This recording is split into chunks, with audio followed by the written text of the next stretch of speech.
Pigeons వల్ల మనకి lung damage ఏమైనా అవుతుందంటారా? అంటే మనం రెగ్యులర్ గా మన ఇంట్లో కానీ బాల్కనీలో కానీ డాబా పైన ఎక్కువ పీజియన్స్ ఎక్స్పోజర్ ఉన్న వాళ్ళకి లంగ్ ఎఫెక్ట్ అయ్యే అవకాశం ఉంటుంది. ఇది వెరీ ఇంపార్టెంట్ క్వశ్చన్ అండి. చాలా మంది మనం తెలియకుండానే పీజియన్స్ దగ్గరికి వెళ్ళటం కానీ, పీజియన్స్ రెగ్యులర్ గా ఫీడ్ చేయడం కానీ, ఆర్ పీజియన్స్ కానీ పారాకీట్స్ కానీ ఇంట్లో పెంచుకోవడం కానీ చేస్తూ ఉంటాం.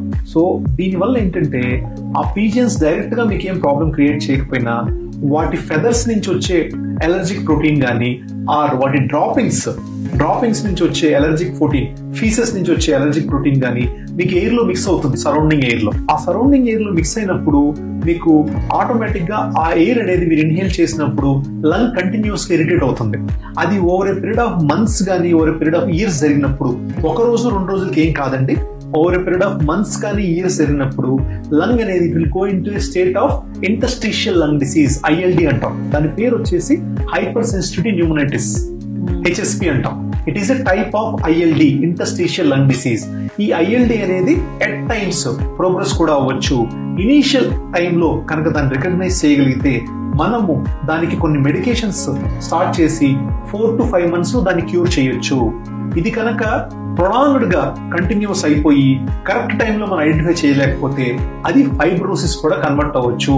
దాన్ని మనం fibrotic lung disease are fibrotic hyper sensitivity pneumonitis అంటాం, ఫైబ్రోటిక్ హెచ్పి అంటాం. దీనికి లిమిటెడ్ ఆప్షన్స్ ఉన్నాయి. ట్రీట్మెంట్ అనేది వెరీ మినిమల్ గా ఉంది. కొంతమంది పేషెంట్స్ లో ఈ ఫైబ్రోటిక్ హైపర్ సెన్సిటివ్ న్యూమోనైటిస్ వల్ల లంగ్ ట్రాన్స్ప్లాంటేషన్ కూడా చేయాల్సి వస్తుంది. అంటే లంగ్స్ తీసేసి కొత్తవి పెట్టాల్సి వస్తుంది. సో అంత డేంజర్ అయ్యే అవకాశం ఉంటుంది. So better not to expose yourself to pigeons, pets or parakeets regularly.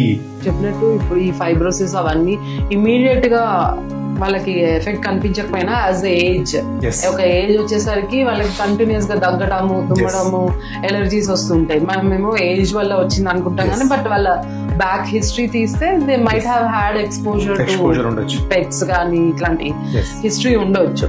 So ఇవన్నీ వాళ్ళు కేర్ తీసుకుంటే బెటర్.